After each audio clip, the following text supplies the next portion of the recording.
तर उद्याच्या शपथविधीसाठी आझाद मैदानात तगडा बंदोबस्त हा तैनात करण्यात आलाय। बंदोबस्तासाठी 2,500हून अधिक पोलीस हे तैनात असतील।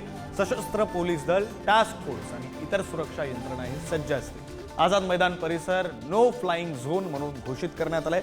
पूर्वेकडील उंच इमारतींवरही पोलीस तैनात करण्यात येणार आहेत। ड्रोनच्या माध्यमातूनही पोलिसांची करडी नजर ही आझाद मैदान परिसरावर राहणार आहे।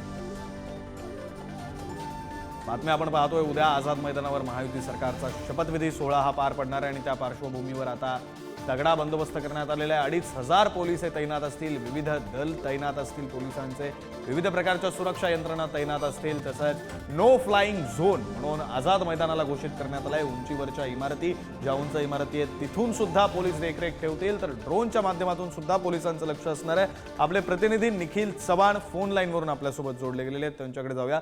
निखिल, आता पोलीस प्रशासन हे पूर्णपणे सज्ज झालंय आझाद मैदानावरच्या शपथविधीसाठी असं म्हणायचं?